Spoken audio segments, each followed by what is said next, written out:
eu ver aqui, deixa eu abrir o meu aqui.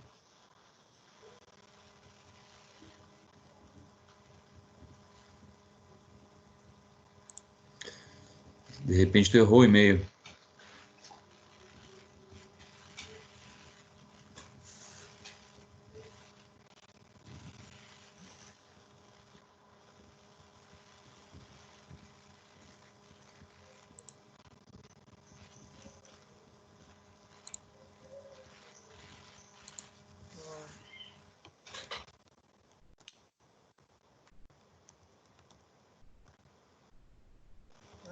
Aqui tá mostrando que eu mandei. Não, não chegou.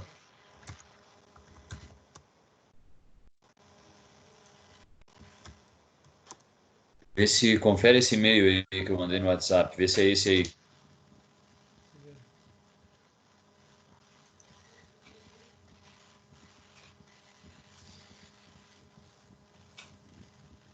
Acho que não.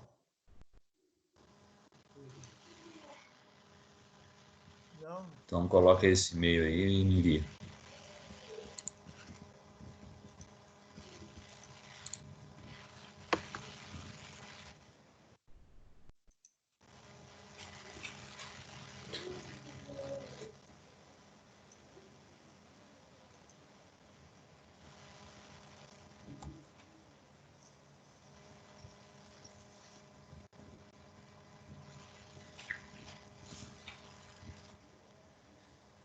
Então vamos tocar o barco aqui enquanto tu vai fazendo isso.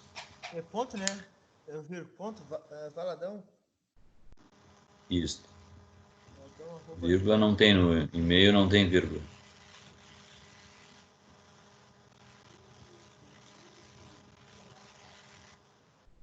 Então a gente viu o que é uma célula, né? Uma célula, né? Uma rede cristalina, uma célula cristalina, né? Cúbica de face centrada e cúbica de corpo centrado, estrutura hexagonal. A gente viu que dá para a gente medir essa célula, né? A partir do raio atômico, que tem um fator de empacotamento, né? Que é o volume de átomos que tem em relação ao volume do cubo, né? Que a gente consegue calcular a massa específica do material a partir do peso atômico, né? Pelo volume da célula unitária também. A gente fez um exercício sobre isso, deve ter feito no teu trabalho, né? A gente consegue calcular a massa específica. Vimos também a alotropia, né, do ferro aqui, materiais alotrópicos, né, que têm diferentes estruturas cristalinas dependendo de pressão e temperatura, né? No caso do ferro, temperaturas acima de 900 graus Celsius, ele passa de uma estrutura cúbica de corpo centrado, que é normalmente em temperatura ambiente, né, que é a estrutura, a célula cristalina dele é cúbica de corpo centrado, e acima de 900 graus ele passa a ser cúbica de face centrada, então ele muda a organização atômica dele, o arranjo atômico dele, né? E é justamente nessa mudança de arranjo atômico que acontece nos tratamentos térmicos, né?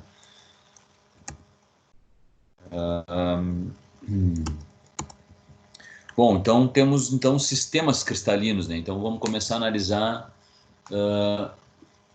Na verdade, isso é uma forma de a gente se referenciar dentro de uma rede cristalina ou analisar uma célula cristalina, né? Fazer um referenciamento, né, dessa célula através de eixos, né, eixos cartesianos e ângulos de inclinação dessa nossa estrutura cristalina, né? Então, por exemplo, ali naquela figura A, nós temos ali um cubo, né, um cubo de aresta A no eixo X, né, que tá sobre o eixo X, aquela aresta A, uma aresta B que está sobre o eixo Y e uma aresta C que está sobre o eixo Z. E ângulos de inclinação desses eixos, né, dessas arestas, umas em relação às outras. Nesse caso da figura A, ela está a 90 graus. Mas não necessariamente as estruturas cristalinas elas são de ângulos retos, né? Elas podem ter arestas de tamanhos diferentes e podem ter inclinações também diferentes. Então o que a gente tem ali são os parâmetros da rede cristalina, que são os tamanhos de aresta, x, y e z, né, o A, B, C, né, os parâmetros da rede cristalina e, aliás, os parâmetros de aresta, né, tamanhos de aresta e também os ângulos que elas fazem uma em relação às outras, né, alfa, beta e gama. Então, a partir desses 6 parâmetros, nós conseguimos definir um sistema cristalino, né, uma orientação para a gente se orientar dentro do sistema cristalino. Aqui a gente tem algumas... tu está enxergando o PowerPoint, né? Tá tudo certo.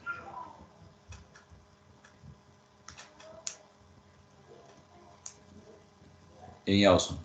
Oi. Tá enxergando o PowerPoint? Não, tô até vendo aqui o que houve. Tá parada a tela. Tá parada a tela? Tá, mas tem que me avisar, cara, quando tá parada a tela. Eu tô andando Não, e aí tu me avisa. eu tava botando, mandando um e-mail pra ti. Aí quando eu botei de volta, achei que era o meu computador que tava travado aqui, mas não. Tá trancada a tela contigo aí.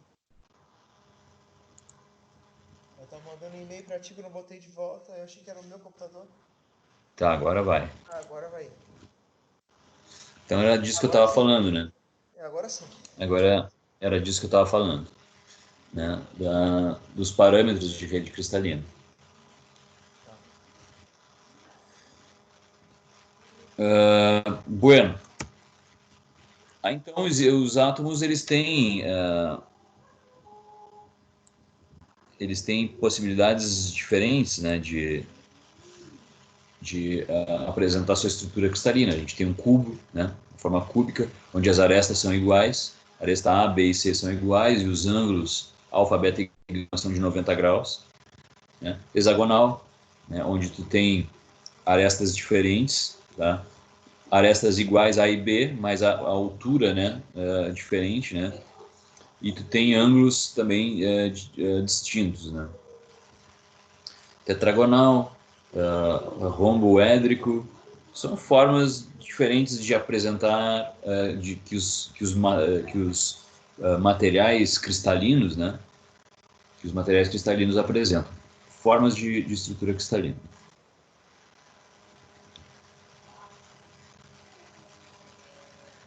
Beleza. Então, e aí eu faço uma pergunta, né? O que é um material cristalino? Como é que o que eu chamo de um material cristalino? Transparente? O material cristalino é aquele em que a gente, isso é uma definição importante, né? É aquele que a célula cristalina, ela, por exemplo, um cubo, né? Aquela cúbica de corpo centrado, cúbica de face centrada, ela se repete de maneira periódica, né? Essa estrutura se repete de maneira periódica e por toda ou por boa parte da seção do volume do material, né? Então tu tem uma regularidade de células cristalinas, né? De uma estrutura cristalina. Isso é o material cristalino. Existem os materiais amorfos, né? Materiais amorfos é que não seguem uma lógica de então tu tem uma célula cristalina de um jeito, a próxima é de outro jeito, enfim, ele é uma estrutura desordenada, né? Na estrutura cristalina tu tem uma estrutura ordenada de células, né? Nos materiais amorfos tu não tem essa estrutura ordenada, né? Por exemplo, um material amorfo é um polímero, né? Os polímeros normalmente não têm essa estrutura organizada. Eles têm uma estrutura orgânica, totalmente desordenada, né? Muito bem. Então a gente consegue identificar, por exemplo, a gente consegue se localizar no espaço. Se tu pegar uma célula cristalina, né, um conjunto de átomos que formam um cubo, átomos de ferro, por exemplo, tu consegue posicionar um ponto, determinar um ponto aonde tu quiser dentro desse cubo. Basta tu criar um sistema cristalino. Ou seja, basta tu criar um sistema de referência, né? Então, tu consegue localizar, por exemplo, aquele ponto ali que está aparecendo, aquele ponto E aí tu consegue enxergar meu mouse? Consegue, né?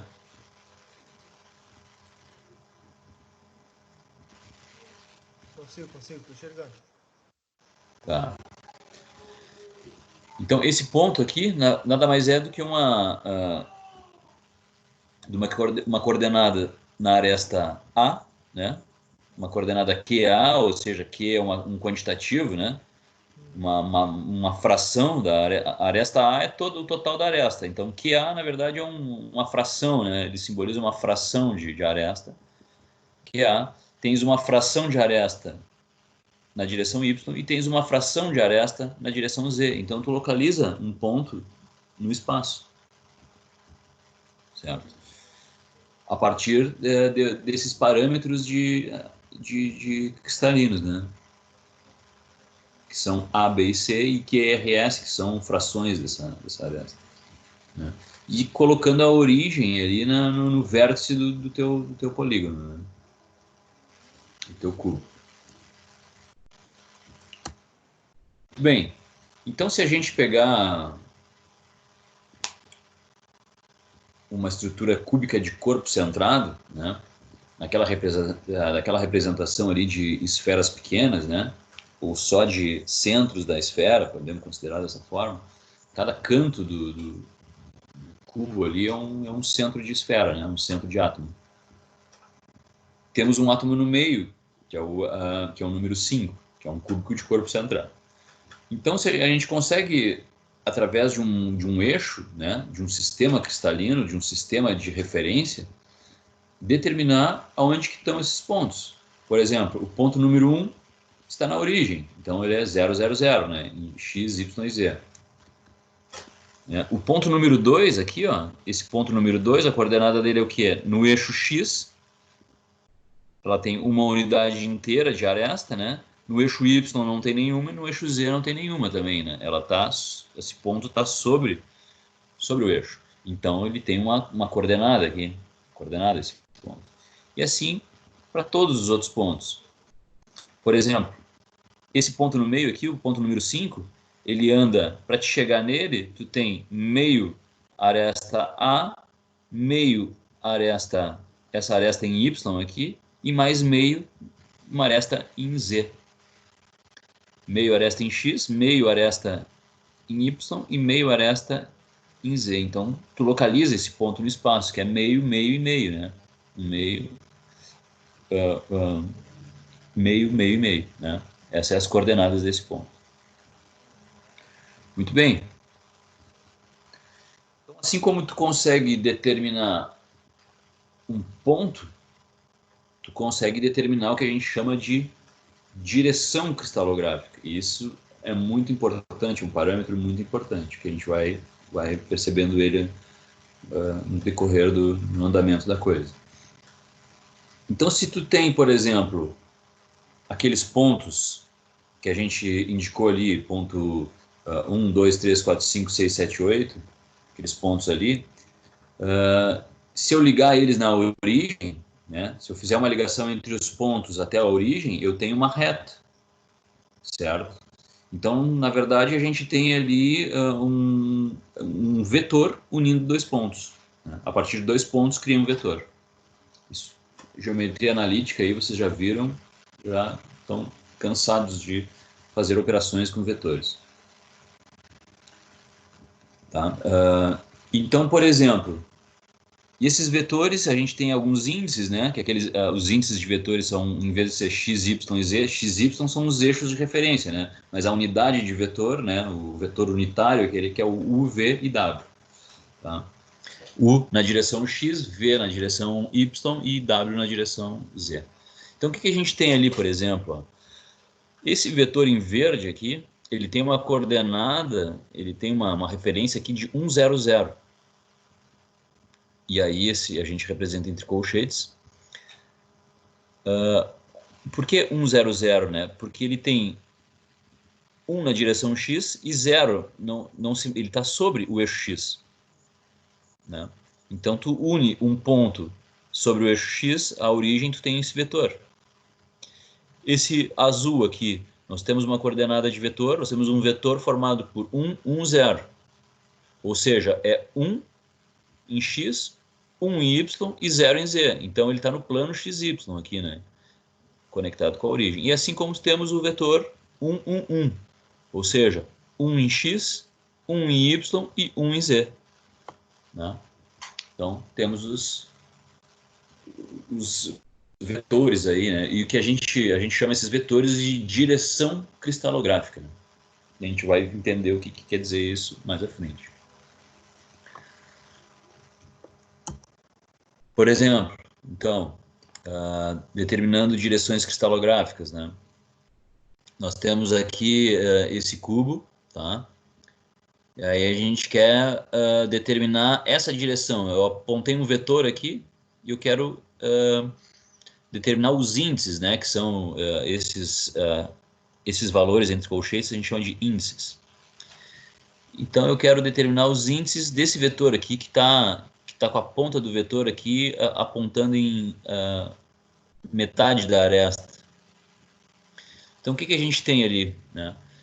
A projeção desse vetor no eixo x é A sobre 2, né? É a aresta aqui A até a metade dela. Em y, a gente tem, na direção y, a gente tem B, toda a aresta B.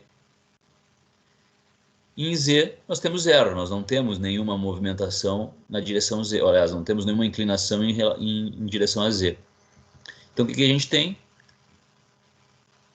A gente tem meio, 1 e 0. Né?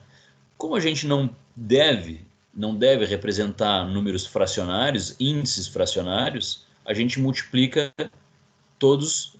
aqui, no caso, por 2, todos esses índices aqui. Então, para ficar com um índice... Tá com uma tarja branca aí? Uma tarja branca aí, não tô enxergando aí. Não tá Uma tarja aparecendo? branca?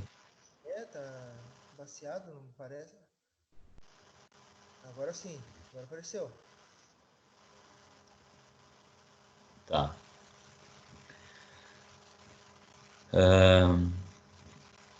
Então, esse vetor aqui, ele vai estar representado por meio de aresta A, uma aresta B e zero de Z, porque ele está no plano, né? Então, as coordenadas dele é o quê? Meio em x, meio na direção x, 1 na direção y e 0 na direção em z. Como a gente não deve apresentar frações aqui, a gente multiplica tudo por 2 para deixar isso aqui unitário e ele fica 1, 2, 0, né? Fica com essa notação, 1, 2, 0. Tá? Aqui a gente tem um outro exemplo também de direção cristalográfica, né? Onde a gente tem um valor negativo. A gente tem 1 na direção x, na aresta A, né? 1. Menos 1, aquele 1 barra ali é negativo, tá? É uma notação de número negativo. Menos 1 na direção y e 0 em z. Então a gente tem uma notação 1, menos 1 e 0. Então, a partir de sistemas cristalinos, sistemas de referência, nós conseguimos determinar direções cristalográficas. Tá? Isso para sistemas cúbicos, né? Para sistemas hexagonais, a ideia é a mesma. Tu tem a mesma lógica. Porém, tu tem que adotar umas outras estratégias matemáticas para poder determinar essas direções, né? Uma delas é transformar, em vez de trabalhar com 3 eixos, trabalhar com 4 eixos, né? Que é, no caso, alfa 1, alfa 2 e alfa 3, e um quarto eixo, que é Z. Né? Mas isso não vem ao caso aqui, a gente não é o objetivo entrar no sistema hexagonal. O nosso objetivo ele é mostrar, né? Apresentar como é que se determinam essas direções cristalográficas, principalmente. E também os planos cristalográficos, né? Então, assim como a gente determina vetores, direções, a gente determina planos, né? Planos cristalográficos. Bom, por exemplo, aqui a gente tem um plano, vamos pegar esse, tá vendo esses planos aqui, esses desenhos de planos? Tá aparecendo? Tô vendo, mas no meio tem aquela faixa branca, não dá pra ver. faixa branca. Agora de novo, faixa branca aí. Vamos fazer o seguinte. E agora? Agora tu vê teu rosto. Tem faixa... Só o meu rosto? É. Tá. Esse não queremos. Queremos esse aqui. Acho que agora foi. Passa a imagem de novo. Sistema hexagonal. Sistema hexagonal. E agora eu estou no plano cristalográfico. Agora ficou melhor. Agora tá aparecendo toda a tela do PowerPoint. Toda a tela do PowerPoint. Pô, que viagem. Difícil. As ferramentas, às vezes eu acho que está dominando, mas... Agora sim, agora saiu tudo. Deu um curto aí no teu computador. O meu não. Agora ficou tudo vermelho. Tu não consegue olhar o que tu não consegue olhar o que tu manda? Não, eu não sei o que está aparecendo para ti, entendeu? Vou compartilhar de novo. Vamos lá.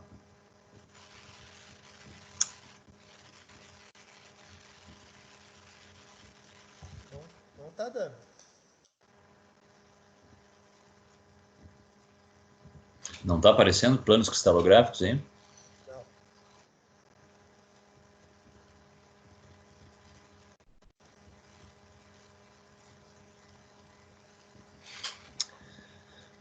Ai, Jesus.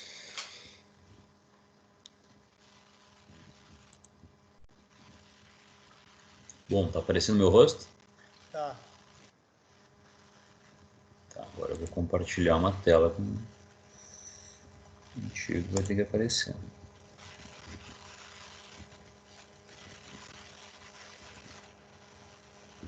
Apareceu o PowerPoint? Apareceu. Tá. Beleza, então vamos em frente. Então a gente tem as direções cristalográficas, tá? Então, e nós temos também os planos cristalográficos. Que também, a partir de um sistema de coordenadas, né, a gente consegue determinar esses planos. Por exemplo, esse primeiro plano aqui, nós temos um plano com temos uma origem ali, né, e um plano 001, né, com referência na origem. O que é um plano 001? É um plano que esse plano corta somente o eixo Z. Ele é... Hã? Tu tá no slide qual? 23? 23. Tá. Agora apareceu de novo. Antes tinha cortado. Vai aparecer de novo. Eu não sei se é a questão da internet, cara, sei lá qual é que é. Mas vamos em frente. Então a gente tem esses planos aqui, ó. Esse plano 001 quer dizer que ele corta o eixo Z numa unidade, 1, né, em 1, e é infinito ou não corta os eixos X e Z, né? Então ele é paralelo, ele está no plano XY e corta em algum momento o eixo Z. Não dá Um pra ver. plano... O que não dá para ver exatamente? Agora deu. Agora voltou para a tela antes. Quando tu bota e aí, ó, quando tu bota essa tela aí, fica toda vermelha. Mas que tela? Eu não sei que tela que você te refere. Assim, ó, agora eu tô vendo. Eu tô vendo o teu mouse, tá? E tô vendo o PowerPoint todinha a tela. Todinha a tela. Se tu for trocar, ela fica todinha laranja. Não aparece mais nada para mim aqui. Ok. Agora tá bom. Tá bom. Então, outro plano, então... Ó, tá planos cristalográficos. Isso, é isso que Tá, nós agora estamos eu tô falando. enxergando legal. Ó, tô enxergando legal.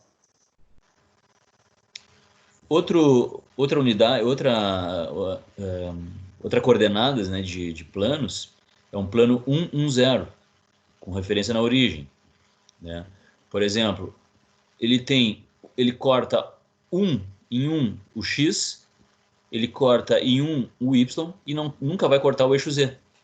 Então ele é zero em Z. Agora sim. Ele é, ou seja, ele é um plano paralelo ao eixo Z.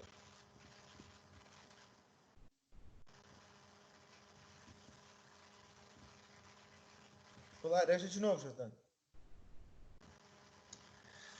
Ah, cara, tem condição? Não. Tô sendo sincero pra ti, né? Depois vai perguntar até olhando, eu não tô conseguindo nem olhar. Tô sendo sincero contigo.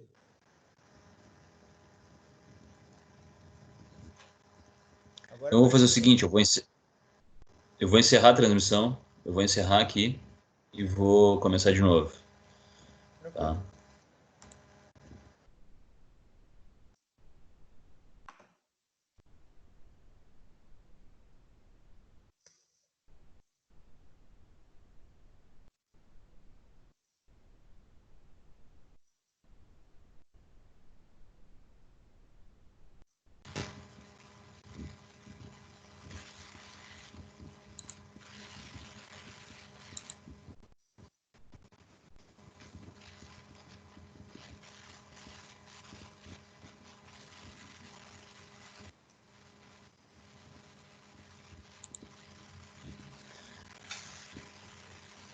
Foi? Agora sim.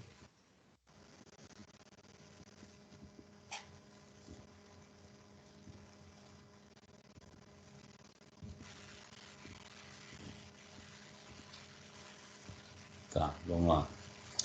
Ah, ficou laranja de novo. Cara, sei lá o que eu vou fazer, cara. Não tem condições assim. Agora voltou. Não, isso aí é a rede, entendeu? É a rede, Não, é não, a tranquilo. internet. Quer ir falando, pode ir, ver se tu passa outra. É porque eu não tô enxergando, tu tá falando e eu não tô enxergando nada, entendeu?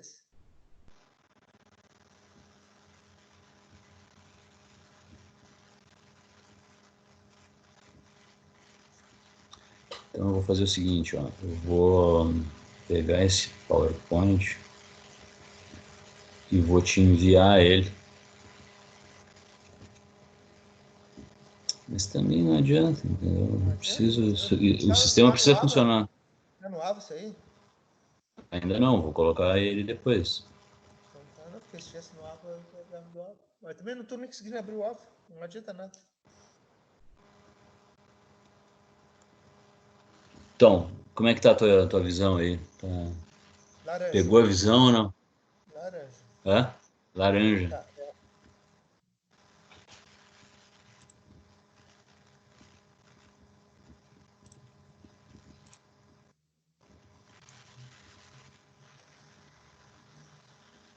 E aí, foi? Agora deu. Vamos lá, vamos se arrastando então. Essa letra B aqui, ó, onde eu estou passando o meu mouse, é um plano, é um tipo de plano Tá. 1, 1, 0, ou seja, é um plano paralelo a Z. Tá vendo? Ó. É um plano paralelo a Z, ou seja, ele corta em um X, corta em um Y e nunca vai cortar o Z, ou seja, ele paralelo a Z, ele é 1 e 0 em Z. Né? 1 em X, 1 em Y e 0 em Z. Né? E aqui a gente tem um outro tipo de plano, que é um plano 1, 1, 1, ou seja, ele corta o eixo X em 1, corta o eixo Y em 1 e corta o eixo Z em 1. Então é esse triângulo aqui, na verdade ele é um plano, né? Um plano inclinado assim em relação aos eixos. Então basicamente a gente tem esses três planos. Assim, na verdade a gente pode ter qualquer plano. Nós podemos determinar qualquer plano nessa estrutura, né? Mas esses são planos base, assim, planos de referência. Né? Tu te lembra disso em relação a essa questão de planos em geometria analítica? Essas coordenadas? Me lembro um pouquinho que eu fui com a Bruna. Muito bem, então aqui a gente consegue também determinar planos, né? Por exemplo, esse plano aqui, né? Esse plano inclinado aqui nessa... então ele é o quê? Ele é um plano que...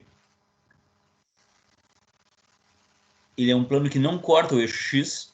Ele é, na verdade, ele é um plano paralelo a x, tá? Ele é um plano paralelo a x que vai cortar o eixo y em 1 e o eixo z em meio, tá? Então ele vai ter uma coordenada, ele é infinito no eixo x, né? Ele não tem, ele não, e a gente representa dessa forma, né? Ele é infinito em relação ao eixo e, e tem as outras coordenadas -1 e meio. Dessa notação que vai ter 0, -2 e 2. Tá? Laranja. Mas, certo. Então, vamos assim até...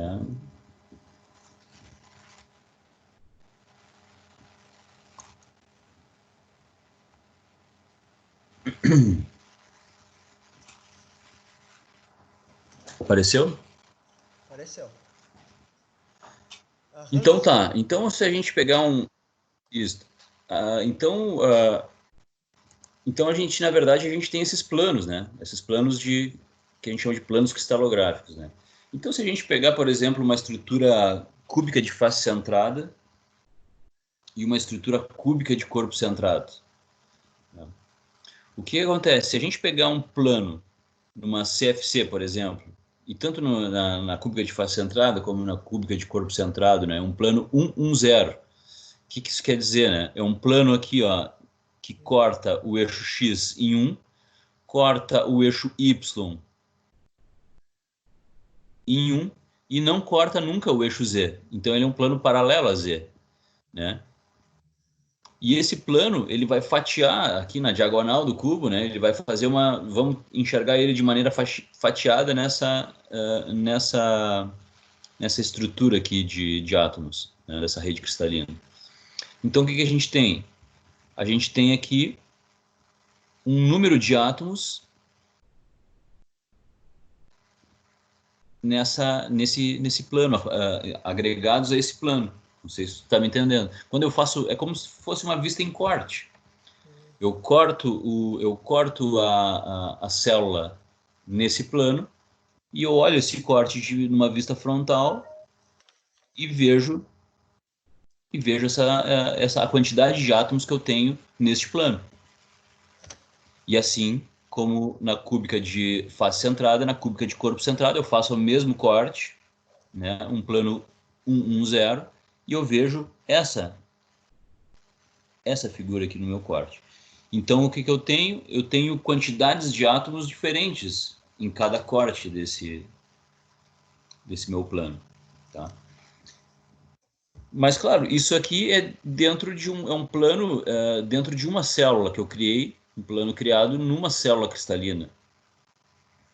Mas isso ele pode se repetir, né? Esse plano, se eu transladar esse plano para os lados, né, em outras células, ele vai ter, na verdade, tu tem uma família de planos, em diversas regiões do espaço, aqui dentro dessa célula cristalina, que vão dar no mesmo resultado. Tá? Ou seja, dentro do volume do material, ou, bom, vamos considerar dessa forma, dentro do volume do material, eu tenho diversas possibilidades de planos em que eu vou ter justamente essa configuração eletrônica, que é essa configuração de esferas. Se eu colocar um outro plano, por exemplo, um plano... Vou imagem de novo. Aham, me avisando aí.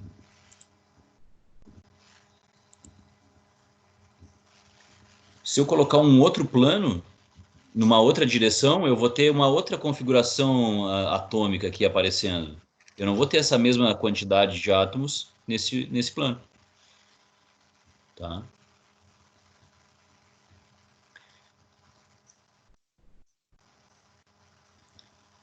Então, o que acontece? Eu tenho o que a gente chama de densidade linear e densidade planar. Ou seja, dentro de um vetor direcional, ou seja, de uma direção cristalográfica, eu tenho uma densidade linear. E assim como tem uma densidade planar, ou seja, nesse plano, por exemplo, aqui, que a gente estava conversando, eu tenho uma densidade, nessa área de plano eu tenho uma densidade de átomos. Tá, ficou ruim de novo. Né? E eu consigo medir isso. Tá? Eu consigo medir.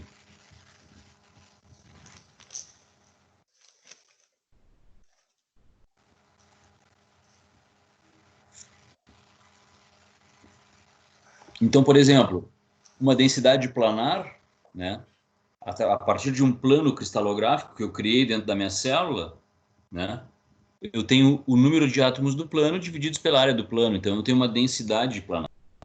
Eu tenho uma quantidade de átomos dentro de uma unidade área. Certo? E o que isso me interessa, né? Na verdade, a pergunta é essa, né? O que me interessa isso? Me interessa o seguinte, é que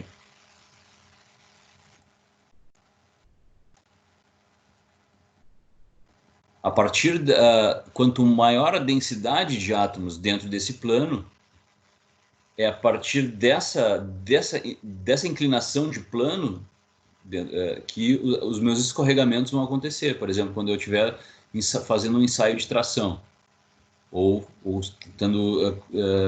colocando a minha peça, minha estrutura metálica em processos em esforços, em deformações.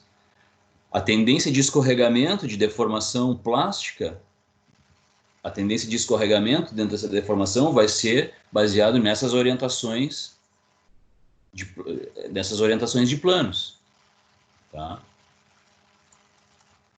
Então, uma estrutura. Então, qual é a diferença, assim, né, entre uma estrutura CFC e uma estrutura hexagonal compacta, por exemplo, né? Então, imagina o seguinte, tu imagina que tu empilhou tu está vendo as esferas aqui? Não dá pra ver, agora eu vi. Agora devo estar embaciado de novo. Agora deu pra ver. Se a gente colocar esferas aqui, que na verdade representam os átomos, né? Essas esferas azuis em A, né? Vão sobrar espaços vazios ali. E esses espaços vazios a gente chama de B, C, B e C. Então, Agora melhorou. A, B e C, tá? O que acontece? Numa estrutura hexagonal compacta, os átomos desse elemento metálico, eles vão se acomodar em cima daquele espaço vazio de B, como eu estou mostrando aqui no mouse. É como se tu empilhasse bolas de bilhar. Na hexagonal compacta,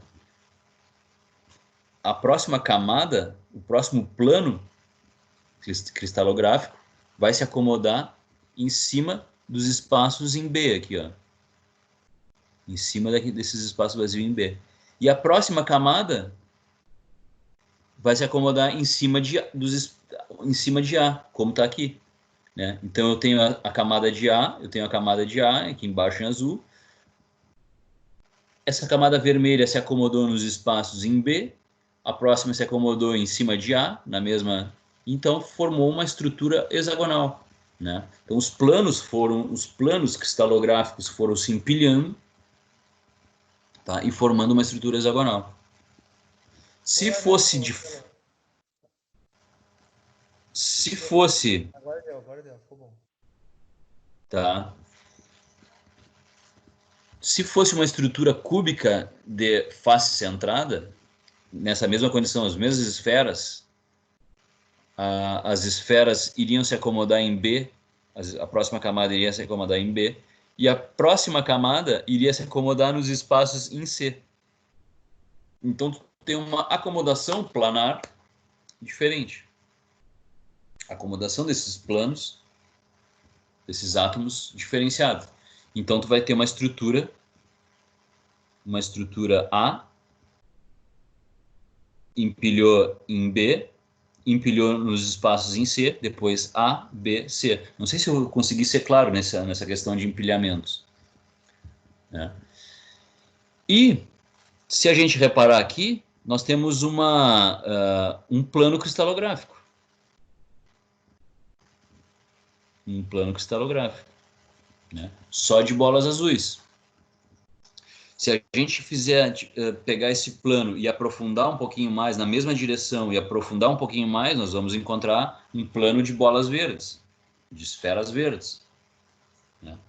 Então, aquele plano naquela inclinação é o plano de empilhamento, é o melhor fator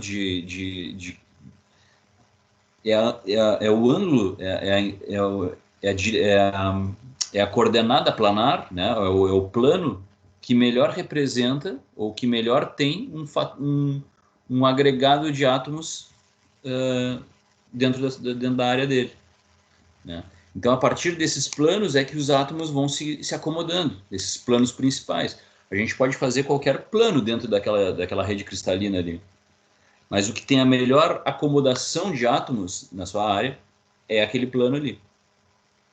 E é justamente nessa direção de plano em que os escorregamentos vão acontecer na hora que tu deformar o material, tá? Então, quando o material se rompe, por exemplo, tu pega uma barra de aço, né? E vamos considerar que a gente está aplicando uma torção pura nela. Pegamos e começamos a torcer a barra, até que ela se rompe. Só por torção, até que ela vai se romper. O que está acontecendo na medida que eu estou torsionando a barra? Eu estou fazendo uma deformação elástica primeiro, depois passa por uma deformação plástica, até a ruptura. Então, o que está acontecendo? Está acontecendo um escorregamento, um escorregamento entre planos atômicos, ou, aliás, planos cristalográficos.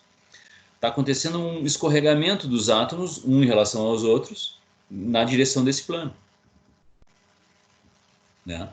E tanto que se tu fizer o teste, pode fazer um teste com um giz, por exemplo, normalmente esses planos são 45 graus aproximadamente, tá? São para peças de aço, né? Então esse plano, esse escorregamento vai se dar a 45 graus. Então quando tu romper, vai ficar uma ruptura angular, assim, de 45 graus. Tá? Se tu romper um giz, torcer um giz, tu vai ver que isso vai acontecer. Por que ele não rompe com a face reta, assim, por exemplo? Porque ele tem planos de escorregamento preferenciais, né? Tu poderia testar um outro plano de escorregamento, mas só que o material teria mais dificuldade, ele tem mais facilidade nessa organização, nos planos com maior agregado de átomos, do que outros planos. Não sei se eu fui claro. Tá. Muito bem. E aí vamos pensar, então essa é a questão dos planos cristalográficos, né? Que é onde vai facilitar o escorregamento numa condição de deformação. Os materiais policristalinos, imagina, agora nós vamos pensar no seguinte, ó, vamos fundir um metal cristalino, um material cristalino, tá? A gente fundiu ele, certo? Então a gente tem no estado líquido uma forma desordenada de ligação atômica. Ele está em fase líquida e tem uma estrutura desordenada e que não é cristalino ainda, né? Ele é fluido. Na medida que eu vou resfriando esse meu material, e tu tá vendo aqui esse slide, os materiais policristalinos? Tá conseguindo enxergar? Sim, sim.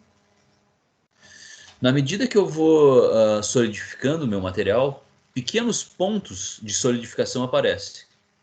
São os primeiros pontos que começam a se solidificar, tá? Isso aqui é uma representação bastante grosseira, mas serve para explicar o que a gente está precisando. Pequenos pontos de solidificação. Vai começar então, esses átomos vão se solidificar, isso significa que eles vão começar a se juntar de maneira organizada, de maneira cristalográfica, tá? A partir de células cristalinas, né? Então ele vai se tornando um material cristalino e vai progredindo na sua formação de rede, né? Ele vai tomar uma direção, por exemplo, do mouse aqui nucleou, começou a se solidificar e tomou direções. A partir do quê? A partir daquilo que a gente viu, que a gente chama de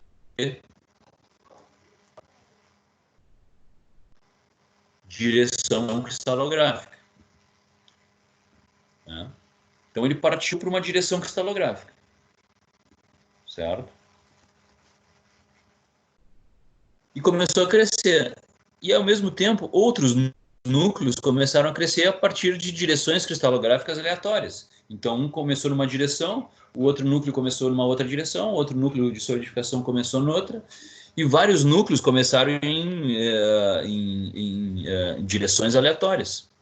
E aí aqui eles começam um crescimento aleatório, nessa figura em B aqui, até que eles começam a se encontrar dentro do processo de solidificação. Eles começam a se encontrar e começam a formar o que a gente chama, e aí começam a haver choques, né, entre esses núcleos de crescimento.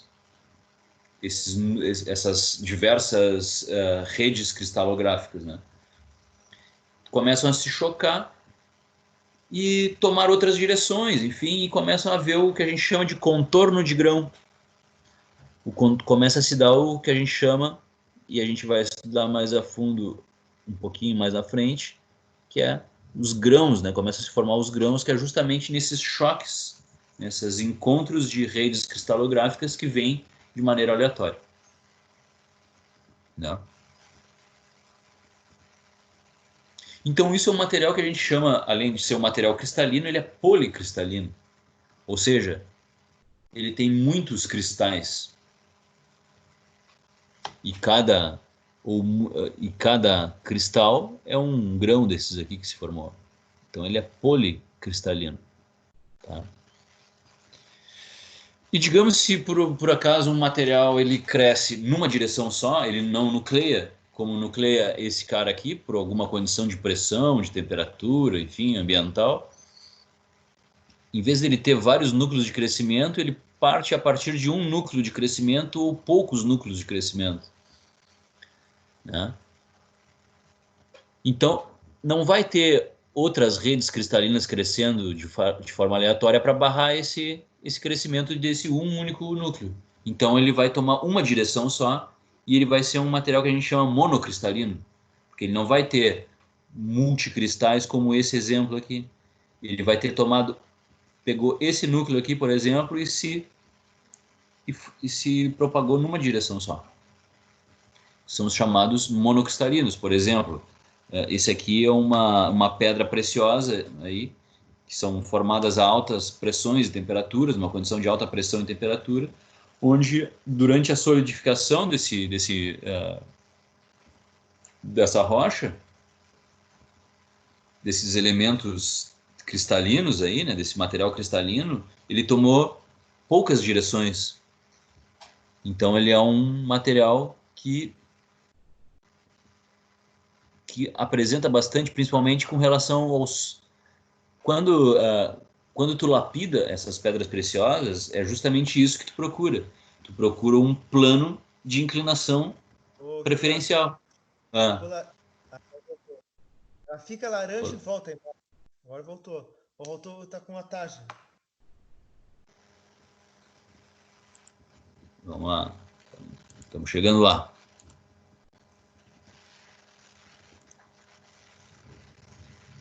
Então, a pedra preciosa, esse tipo de material, ele é justamente... Tu consegue lapidar o diamante, né? Tu consegue lapidar ele. O que é a lapidação do diamante, né? É tu justamente achar esses planos preferenciais e fazer o corte nele com maior facilidade. A partir desses... Escorregar esse material, cortar ele a partir desses planos aqui. Que são poucos planos. Diferente do aço. Do aço que tem ele é multidirecional, a nucleação dele, então ele é policristalino, ele tem muito, então tu não consegue lapidar ele como tu lapida uma pedra preciosa, por exemplo. No caso da pedra preciosa, ela tem poucas direções, então ela tem uma regularidade de crescimento, então tu consegue encontrar mais facilmente esses planos cristalinos aqui, planos cristalográficos. Tá?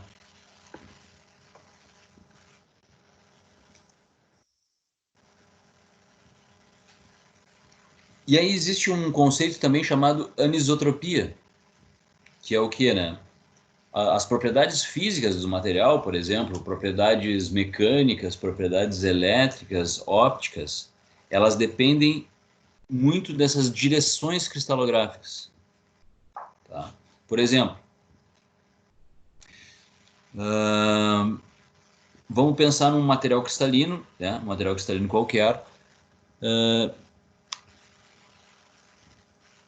e eles podem ter, por exemplo, se eu pegar um plano ou uma direção cristalográfica, não vamos falar em plano, vamos falar numa direção cristalográfica, tá? Se eu tiver uma direção cristalográfica, eu tenho possibilidades de propriedades de módulo de elasticidade, por exemplo.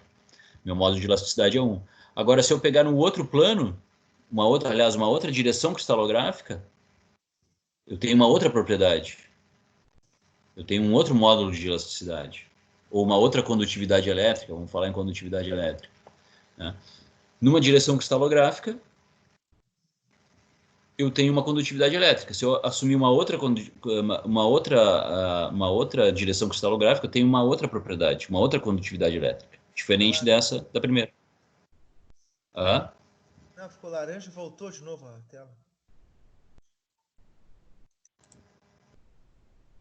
Então, por exemplo, aqui, nessa figura, se a gente pegar esse plano aqui, ó, esse plano que eu estou mostrando, na verdade, tu vem do empilhamento de planos, né? Ele vem empilhando, se a gente olhar ele, né? Ele empilha o primeiro plano, empilha o segundo plano, terceiro, quarto, quinto, sexto, sétimo, oitavo, vai empilhando numa direção cristalográfica, né? Tu tem um plano e uma direção cristalográfica. É o que acontece aqui. Esse plano aqui, o que vai acontecer? A gente vai ter eu tenho um vetor que vai me aprofundar esse plano ou vai me trazer esse plano para fora da tela. Não sei se você está me entendendo. Numa direção cristalográfica, uma direção de empilhamento planar. É o que acontece, por exemplo, assim, ó. De novo, José. Hã?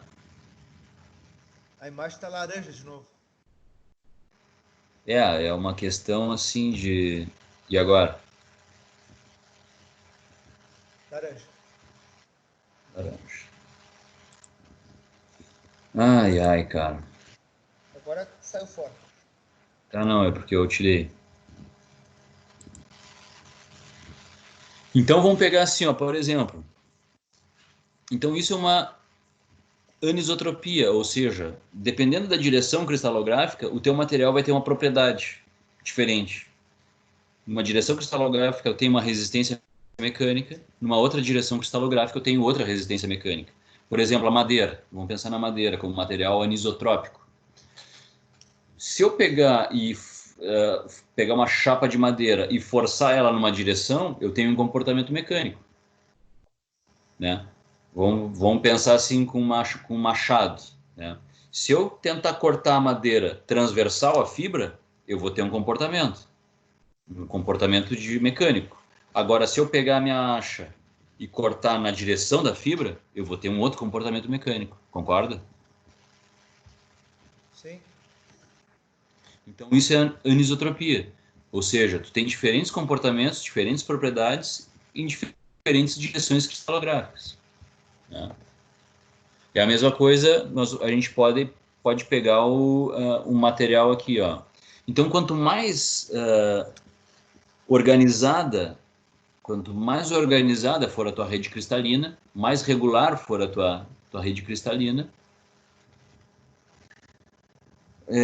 menos esses efeitos anisotrópicos vão aparecer, porque todo material cristalino, ou policristalino, vamos pensar assim, no material policristalino ele tem propriedades diferentes nos diversos planos cristalográficos, ou nas diversas direções cristalográficas. Tem diferentes propriedades mecânicas.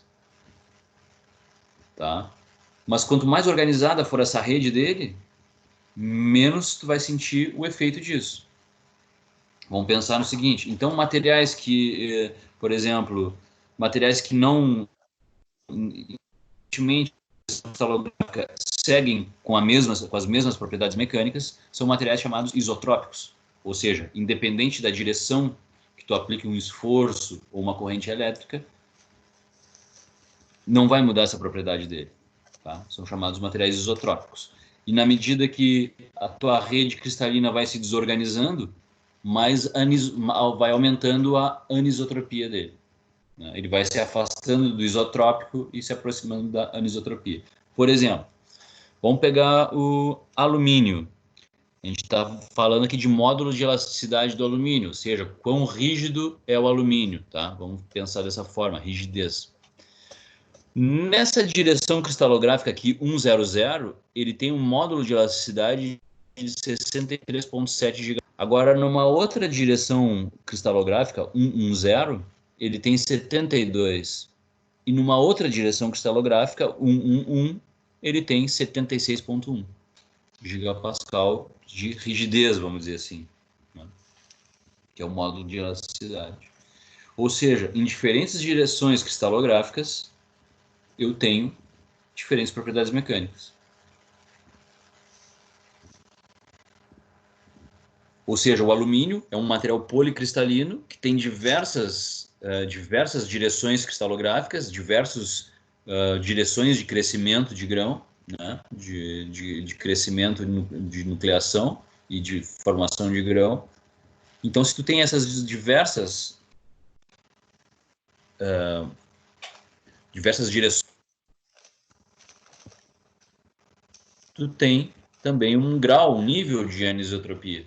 Mas, como o alumínio tem uma rede cristalina uniformizada, ele não tem tanta variação assim nas suas propriedades mecânicas. E aí, o que se faz? A gente considera o alumínio, o cobre, o aço como materiais isotrópicos, a partir do quê? De uma média de módulo de elasticidade. Se tu pegar uma média aqui, pegar e somar, vou pegar aqui e somar 63,7 mais 72,6 mais 76,1 igual, divide por 3, a média disso dá 70 gigapascal, 70,8 gigapascal, que é justamente o que a bibliografia informa do módulo de elasticidade do alumínio. Aproximadamente 70 gigapascal. Se eu pegar o cobre, então também a bibliografia vai fazer o quê? Vai fazer uma média desses módulos de elasticidade e vai apresentar o valor médio. Então, e trata o cobre como um material isotrópico, quando na verdade ele não é. Ele tem algum grau de anisotropia.